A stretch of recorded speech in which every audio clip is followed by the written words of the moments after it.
What was the Sheik like to work with? He's such a legend in the business. Oh, there are very few people. Valentine had that ability just with a stare to get a reaction.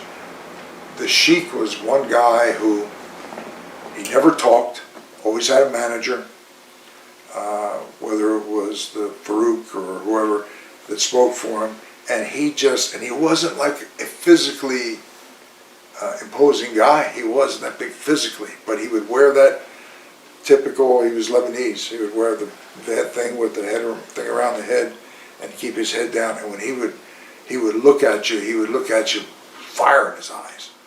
And if somebody can possibly intimidate you with a look, he had that intensity about him that, you know, even if you weren't standing having a conversation and he walked into a room and he turned, and if he singled you out, you know, and looked at you and stared, he'd make you want to take a couple steps back or leave the room.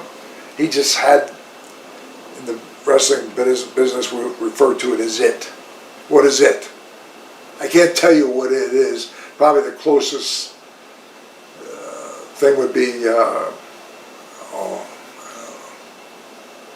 I can't think of it. It's just it. Something that person has that everybody else doesn't have.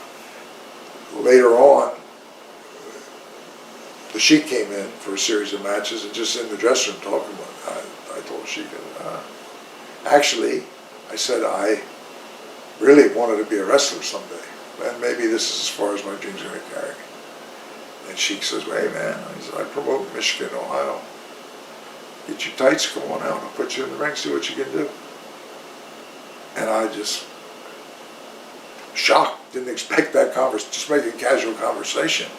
So my parents lived in Detroit, and I was going to go out and see them, and it was like a 4-day weekend, so a couple weeks in advance, I called the Sheik. And, you know, a lot of people knock the Sheik, you know, oh, he didn't pay that well, and this and whatever. Just like I never met Nick Goulas, a lot of guys knocked Nick Goulas for whatever. And I learned very early on to never judge anybody, promoter, other wrestler, whatever, except based on my personal experience. And so the Sheik was good to his word when I called, and he said, when's the weekend? I said, okay. Now I worked TV. The Friday they did TV in Dayton, Ohio. I worked a TV match.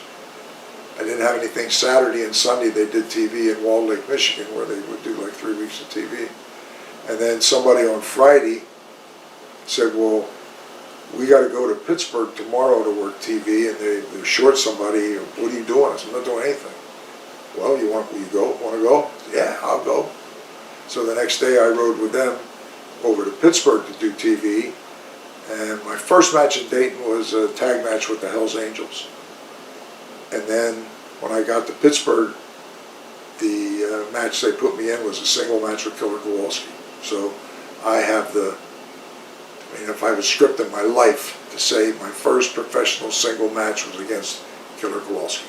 TV, and I remember thinking, even in a TV match, it probably was the closest I thought that I ever come to dying in the ring, because Walter was just, he was perpetual motion, and just about the time he put you down, and you think, oh, I'm going to take a deep breath, he'd give you a boot in the chest or something, and I thought, oh, I'm going to die right here in the ring, and I mean, I survived it, and wrestled with him several times after that, and developed a friendship with Walter. He was a wonderful, wonderful person, but to say, hey, I had my first single match against Killer Kowalski, to me, big deal.